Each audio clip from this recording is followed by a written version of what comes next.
नमस्कार दोस्तों, मेरा नाम है दिलीप और आप देख रहे हैं अपनी पाठशाला। हमने अकाउंट के अंदर चैप्टर शुरू करा था मुख्य रोजनामचा।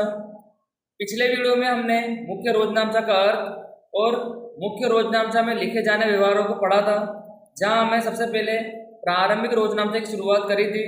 ठीक है, क्या सीखा था हमने इसके अंदर? जब धंधे का मालिक प्रारंभ में कुछ भी लाता है तो उसका व्यवहार किस प्रकार से किया जाता है मुख्य रोजनामचा में, वह हमने सीखा था।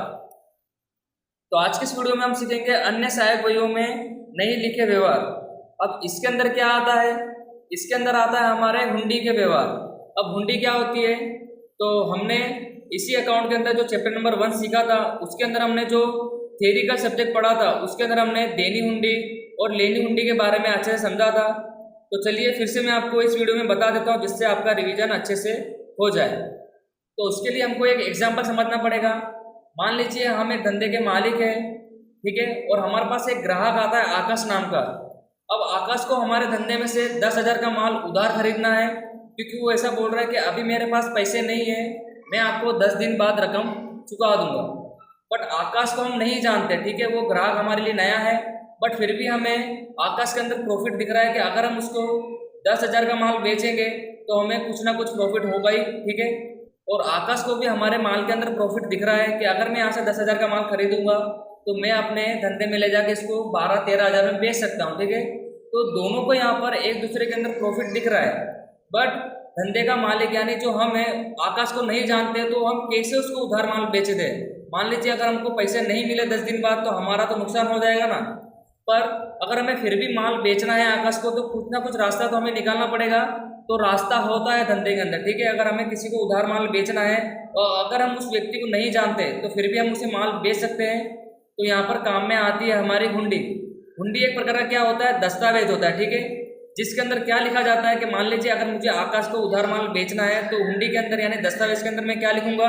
उस दिन की तारीख, कितने का माल बेचा है, कब मुझे रकम चुकानी है, ये सब लिखकर मैं किसको दूंगा? आकाश को दूंगा। अगर आकाश को सही लगेगा तो वो क्या करेगा? उस हुंडी पे यानी उस दस्तावेज पे क्या करेगा? वो साइन करेगा, जिससे ये पक्का हो जाता है कि हाँ, हमने आकाश को उधार माल बेचा है और आकाश को 10 दिन बाद हमें पैसा चुकाना है, ठीक है। तो इस प्रकार से हुंडी काम में आती है। और एक और चीज़ आपको याद रखनी है, अगर मैं हुंडी लिखता हूँ इसके ऊपर, आकाश के ऊपर अगर मैं हुंडी लिखता हूँ, तो मेरे लिए वो क्या कहलाएगी? लेनी हुंडी कहलाएगी, क्योंकि मुझे पैसा उससे लेना है, इसलिए मेरे लिए क्या कहलाएगी? वो लेनी हुंडी। तो दूसरा यहाँ पर क्या है, जो हमने लेनी हुंडी लिखी है वो हम किसके लिए लिख रहे हैं? आकाश के लिए। तो आकाश हमारी हुंडी लेगा, उसे अच्छे से पढ़ेगा और स्वीकार करके सिग्नेचर करेगा, यानी साइन करेगा अपनी, और हमें वापस करेगा। तो यहाँ पर हुंडी स्वीकार करने वाला कौन हुआ? आकाश। तो जो हुंडी स्वीकार करता है उससे हम क्या कहते हैं? देनी हुंडी कहते हैं, ठीक है। तो 2 प्रकार की हुंडी के बारे में हमने पढ़ा। जो हुंडी लिखता है वो लेनी हुंडी कहलाती है, यानी अगर हम किसी को माल बेच रहे हैं तो व्यापारी हुंडी लिखेगा ग्राहक के ऊपर, ठीक है, और ग्राहक हुंडी स्वीकार करके वापस करेगा, तो वो क्या कहलाती है? देनी हुंडी कहलाती है, ठीक है। तो यहाँ पर लिखने वाले के लिए क्या कहलाती है? वो लेनी हुंडी कहलाती है, और स्वीकार करने वाले के लिए क्या कहलाती है? वो देनी हुंडी कहलाती है, ठीक है। अब लास्ट टॉपिक हमारा क्या रह गया? जब हुंडी लिखी जाती है तो वो लेनी हुंडी होती है। लेनी हुंडी हमेशा क्या होती है? उधार होती है, ठीक है। और जो हुंडी स्वीकार करता है उसे देनी हुंडी कहते हैं। तो देनी हुंडी हमेशा क्या होती है? जमा होती है। ये भी पॉइंट आपको अच्छे से याद रखना है, ठीक है। तो उम्मीद है आपको समझ में आ गया होगा कि हुंडियाँ क्या होती है। 2 प्रकार की हुंडी होती है, लेनी हुंडी और देनी हुंडी। अगर व्यापारी हुंडी ग्राहक पर लिखता है तो उसके लिए वो लेनी हुंडी होगी। अगर ग्राहक स्वीकार करके वापस करता है तो ग्राहक के लिए वो देनी हुंडी कहलाएगी, ठीक है। और लास्ट में हमने क्या पढ़ा? अगर हम माल उधार बेचते हैं तो हम लेनी हुंडी लिखते हैं। लेनी हुंडी हमेशा उधार होती है। और दूसरा उसकी जगह पे क्या था? अगर हम किसी के पास से उधार माल खरीदे या कोई ग्राहक हमारे पास से उधार माल खरीदे, तो उसके संदर्भ में देनी हुंडी स्वीकार करी जाती है। और देनी हुंडी की शेष हमेशा क्या होती है? जमा होती है, ठीक है। तो अब आप ये कहोगे कि मैं आपको एक ही बात बार बार बता रहा हूँ, आपको ये याद हो गया होगा, ठीक है। पर मैं आपको ये बता दूँ, अगर ये टॉपिक आपको अच्छे से याद नहीं हुआ तो आपके सवाल गलत हो जाएंगे, ठीक है। तो सिंपल टॉपिक आपको क्या याद रखना है? अगर आप किसी को उधार माल बेचोगे तो आप उसके ऊपर क्या लिखोगे? लेनी हुंडी। और सामने वाला ग्राहक क्या करेगा? स्वीकार करके वापस करेगा, तो जो क्या कहलाएगी? वो देनी हुंडी कहलाएगी, ठीक है। तो लास्ट में मैं आपको ये बताना चाहूँगा कि हुंडी केवल एक ही प्रकार का दस्तावेज होता है, कोई अलग अलग दस्तावेज नहीं होता, ठीक है। मान लीजिए अगर मैंने हुंडी लिखी है तो वो मेरे लिए केवल क्या है? लेनी हुंडी। बट सामने वाले के लिए वो क्या रहेगी, देनी हुंडी रहेगी। ठीक है, तो दस्तावेज अलग अलग नहीं होते, केवल एक ही प्रकार का दस्तावेज होता है। हमारे लिए क्या कहलाती है, वो लेनी हुंडी। सामने वाले ग्राहक के लिए वो क्या कहलाती है, देनी हुंडी कहलाती है। ठीक है, तो उम्मीद है आपको ये टॉपिक समझ में आ गया होगा। तो चलिए अब डायरेक्ट हम सवाल करते हैं जिससे आपको समझ में आया थोड़ा। तो क्वेश्चन नंबर 5 में पढ़ लेता हूँ, किताब आप अपने पास रखिएगा। ठीक है, यहाँ लिखा हुआ है, श्री गुजरात स्टोर लेनी हुंडी बही, देनी हुंडी बही तथा माल वापसी बही के लिए अलग सहायक बही नहीं रखता। निम्नलिखित व्यवहारों का लेखा मुख्य रोजनामचा में कीजिए। ठीक है, तो हमें क्या बनाना है, मुख्य रोजनामचा बनाना है। फॉर्मेट मैंने यहाँ पहले से बना के रखा है, आपको हेडिंग लिख लेनी है, श्री गुजरात स्टोर का मुख्य रोजनामचा। ठीक है, तारीख, विवरण, खाता बही, पुष्ट नंबर, उधार रकम और जमा रकम। पहला व्यवहार पढ़ते हैं। यहाँ लिखा हुआ है, रमणीक ने हमारे चुकाने के 8,000 के बदले में हुंडी स्वीकार करके वापस की। तो आप एक चीज याद रखिएगा, यहाँ पर केवल हमें हमारे बही में रोजनामचा लिखना है, सामने वाले यानी रमणीक की बही में कोई रोजनामचा लिखना नहीं है। ठीक है, तो केवल हम अपनी बही का रोजनामचा करेंगे। तो पहले व्यवहार में लिखा क्या था कि रमणीक ने हमारे चुकाने के, मतलब क्या है इसका, कि हमने उसको उधार माल बेचा होगा, तभी तो यहाँ ऐसा लिखा है कि हमारे चुकाने के 8,000 के बदले में हुंडी स्वीकार करके वापस करी। तो हुंडी वो कब स्वीकार करेगा, जब हमने उसको उधार माल बेचा होगा तभी तो, यानी हमने क्या लिखी होगी उसके ऊपर, लेनी हुंडी लिखी होगी, तभी तो वो स्वीकार करके वापस करेगा। तो उसके लिए वो क्या कहलाएगी, देनी हुंडी। बट हमारे लिए वो क्या है, लेनी हुंडी। तो जैसे कि मैंने आपको बताया था, अगर हम किसी व्यक्ति पे लेनी हुंडी लिखते हैं तो हमारी क्या होती है, हुंडी उधार होती है। ठीक है, तो पहला व्यवहार करेंगे, लेनी हुंडी है, लेनी हुंडी उधार होती है, लेनी हुंडी खाते खाते उधार कर देंगे। देने वाला व्यक्ति कौन है, स्वीकार करके रमणीक, तो रमणीक खाते क्या कर देंगे, जमा कर देंगे, रमणीक खाते से कर देंगे। ठीक है, सिंपल था। अगर आपको ऐसे याद नहीं होता है तो आप इस प्रकार से भी याद कर सकते हैं। अगर हम किसी पे लिखते हैं तो लेनी हुंडी उधार कर दो, तो जो देने वाला है उसके खाते जमा कर दो। अगर हमने किसी की स्वीकार करी तो हमारे लिए देनी हुंडी है, उसको जमा कर दो, और किसको रकम चुकानी है उसके खाते उधार भी कर सकते हैं। इस प्रकार से भी आप समझ सकते हो। ठीक है, कितने की हुंडी थी, 8,000 की, 8,000 8,000। तो इस प्रकार से हमने पहला व्यवहार करा, लेनी हुंडी खाते उधार, चुकाने वाला व्यक्ति कौन है, यानी देने वाला व्यक्ति कौन है, यहाँ पर रमणीक, रमणीक खाते से यानी भविष्य में वो रकम देने वाला बनेगा। ठीक है, विजय की लिखी 3,000 की देनी हुंडी स्वीकार कर वापस की। इस बार हम क्या कर रहे हैं कि जो सामने वाला व्यक्ति है, सामने वाला व्यक्ति कौन है, ग्राहक है विजय, इस बार वो हुंडी लिख रहा है और स्वीकार कौन कर रहा है, हम कर रहे हैं। स्वीकार करने का मतलब क्या है कि हमने उसके पास से उधार माल खरीदा होगा। ठीक है, तभी तो उसने हमें क्या लिखी है, हुंडी लिखी है, और हम क्या कर रहे हैं, स्वीकार करके वापस कर रहे हैं। तो इस बार हुंडी कौन लिख रहा है, विजय लिख रहा है, और हम क्या कर रहे हैं, स्वीकार कर रहे हैं। अगर हम स्वीकार करेंगे तो देनी हुंडी होगी, तो देनी हुंडी हमेशा क्या होती है, जमा होती है, और हमें पैसे किसी को चुकाने पड़ेंगे, विजय को, तो विजय यहाँ पर लेने वाला बन जाएगा। जस्ट इसके क्या होगी, अपोजिट एंट्री होगी। ठीक है, करते हैं दूसरा व्यवहार, विजय खाते उधार,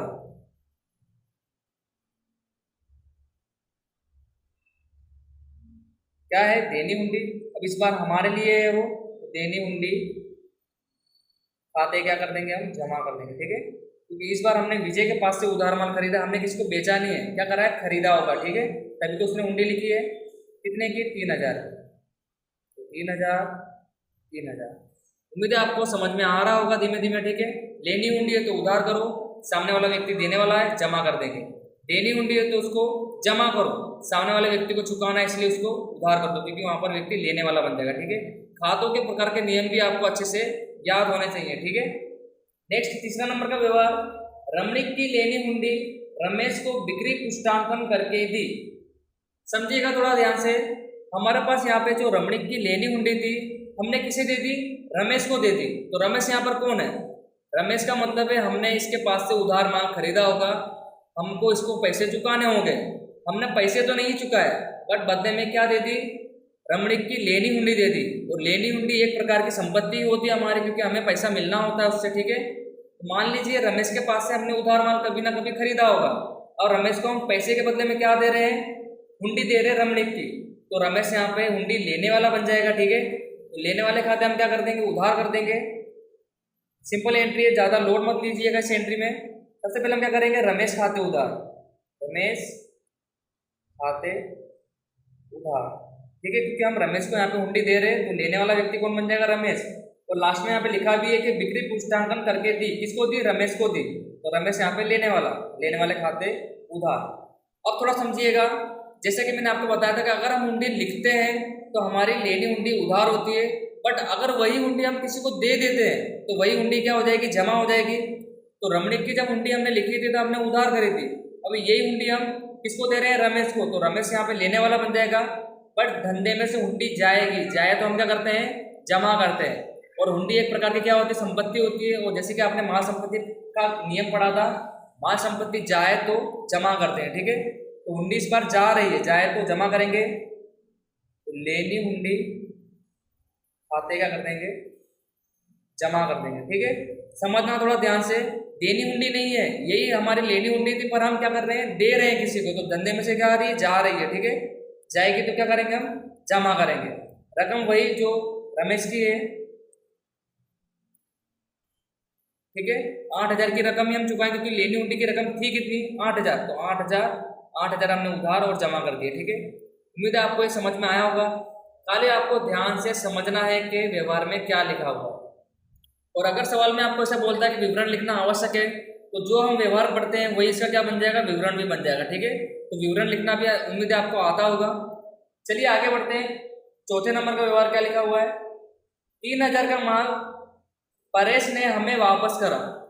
ये व्यवहार तो मैंने आपको सिखा दिया था, ये तो माल वापसी के व्यवहार है। अगर 3,000 का माल परेश हमें वापस करेगा तो कब वापस करेगा? जब हमने उसको बेचा होगा तभी तो वापस करेगा ना। तो खातों के प्रकार के नियम आपको याद होंगे। वापस करने वाला व्यक्ति कौन है? परेश। और कौन सा माल वापस कर रहा है? बेचा हुआ माल वापस कर रहा है। तो जब हम माल बेचते हैं तो बिक्री खाता जमा करते हैं, और यदि बेचा हुआ माल अगर धंधे में वापस आता है तो बिक्री वापसी खाते क्या कर देंगे? उधार कर देंगे। ठीक है, अगर बिक्री जमा होती है तो उसकी वापसी क्या होगी? उधार होगी। ठीक है, तो बिक्री वापसी खाते उधार। देने वाला व्यक्ति कौन है? परेश। परेश खाते से। ठीक है, कितने का माल वापस कर रहा है? 3,000। तो ये सब व्यवहार तो आपको पहले से ही आते हैं, रोज नामचा चैप्टर में हमने अच्छे से पढ़ा था इसको। ठीक है, लास्ट 5वां व्यवहार, महेंद्र को 1,500 का माल वापस किया। अब इस बार हम माल वापस कर रहे हैं, तो हम माल वापस कब करेंगे? जब हमने किसी के पास से खरीदा होगा तभी तो वापस करेंगे। तो जब खरीदा होगा तब खरीद खाते उधार करा होगा। अब इस बार महेंद्र को वापस कर रहे हैं, तो महेंद्र यहाँ पर लेने वाला बन जाएगा। ठीक है, लेने वाले व्यक्ति खाते क्या करेंगे? उधार करेंगे। तो महेंद्र खाते उधार। और जब हम खरीदी करते हैं तो खरीद खाते उधार लिखते हैं, और खरीदा माल वापस करेंगे तो माल जाएगा, जाए तो जमा करेंगे। तो खरीद वापसी खाते क्या करेंगे? जमा करेंगे। खरीद वापसी खाते से। ठीक है, वापस कर देंगे। कितने का माल वापस करा हमने? 1,500 का माल वापस करा है। 1,500। तो इस सवाल में केवल आपको जो ऊपर के 3 व्यवहार थे वही अच्छे से समझना है। चौथा और 5वां व्यवहार तो आपको पहले से ही आता होगा। ठीक है, नया क्या था? खाली आपके लिए ये हिंदी के व्यवहार नवे थे। ठीक है, तो चलिए अब लास्ट टाइम से क्या कर लेते हैं? टोटल कर लेते हैं। तो जैसा कि आपको पता है कि आपको रोज नामचा का टोटल भी करना रहता है। तो जब आप टोटल करोगे तो 24,500, 24,500। जैसा कि आपको पता है ऊपर आप 1 लाइन करोगे, नीचे 2 लाइन करोगे। ठीक है, जो भी टोटल होता है हमारे उसके नीचे आपको 2 लाइन करनी रहती है। तो उम्मीद है वीडियो आपको समझ में आया होगा अच्छे से। हमने आराम से हिंदियों के बारे में समझा, एग्जाम्पल भी लिया था उसके बारे में एक। तो आज की वीडियो में अब हम इतना ही रखेंगे, मिलेंगे फिर से आपसे नेक्स्ट वीडियो में नेक्स्ट टॉपिक के साथ।